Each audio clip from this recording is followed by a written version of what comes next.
الحمد للہ رب العالمین، الصلاۃ والسلام علی خاتم النبیین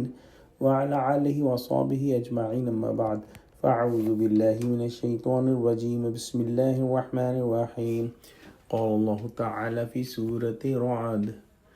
وَإِن تَعْجَبْ فَعَجَبٌ قَوْلُهُمْ أَإِذَا كُنَّا تُرَابًا أَإِنَّا لَفِي خَلْقٍ جَدِيدٍ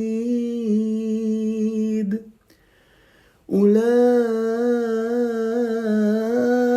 الَّذِينَ كَفَرُوا بِرَبِّهِمْ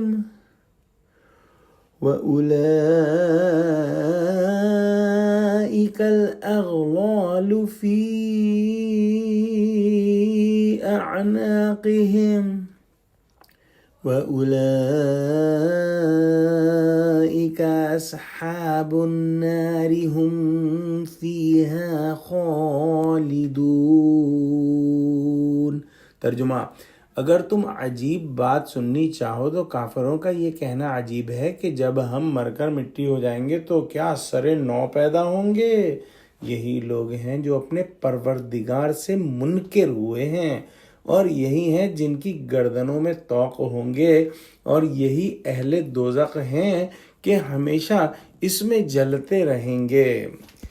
یعنی اس سے زیادہ عجیب بات کیا ہوگی کہ جس نے اول ایک چیز بنائی وہ دوبارہ بنانے پر قادر نہ ہو، العیاذ باللہ۔ سوچنے کی بات ہے کہ کسی بھی کام کو کرنا پہلی دفعہ مشکل ہوتا ہے، کسی بھی چیز کو بنانا پہلی دفعہ مشکل ہوتا ہے۔ جب ایک دفعہ بنا لی تو وہ پھر دوسری دفعہ نسبتاً آسان ہوتی ہے، لیکن اللہ کی ذات کے لیے نہ تو پہلی دفعہ بنانا مشکل ہے اور نہ ہی دوبارہ بنانا مشکل ہے۔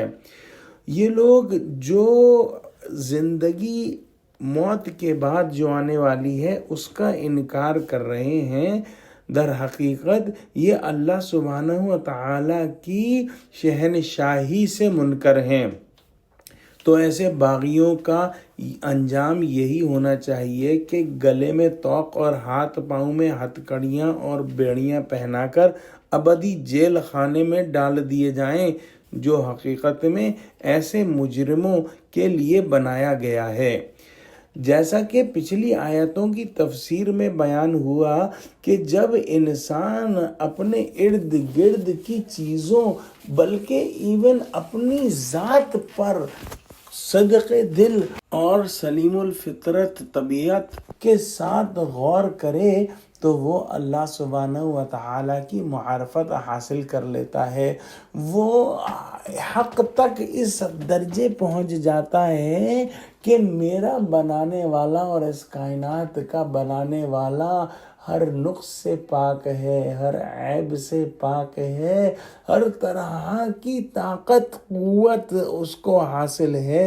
اور وہ جو ہے ہر کام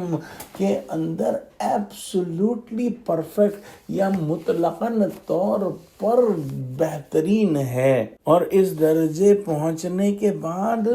وہ یہ سمجھتا ہے کہ انسان کے دل میں جو اچھائی اور برائی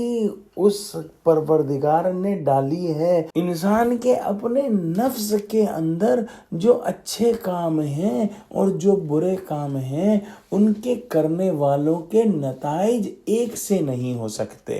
یہ بالکل غیر فطری بات ہے، کیونکہ اگر نتائج بھی ایک سے ہوں تو پھر دنیا میں اچھے کام کرنے والا تو نقصان میں رہا، اور یہ اس شہنشاہ مطلق کے عدل کے خلاف ہوگا جس نے تمام چیزوں کو عدل کے ساتھ پیدا کیا کہ گناہگار اور جو نیکوکار ہیں ان کا انجام ایک سا ہو۔ لہذا جو بھی گناہگار ہیں اس دنیا میں، جو بھی آیتوں کے منکر ہیں، ان کو ہمیشہ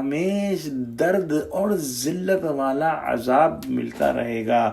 دعا کرتے ہیں کہ اللہ سبحانہ و تعالی ہم کو قرآن کا فہم عطا فرما، ہم کو سچوں سے جوڑے، ہم کو صراط مستقیم پر قائم فرما دے اور مسلمانوں کو متحد فرما دے، آمین۔ وآخر دعوانا الحمد للہ رب العالمین، والسلام علیکم ورحمۃ اللہ وبرکاتہ۔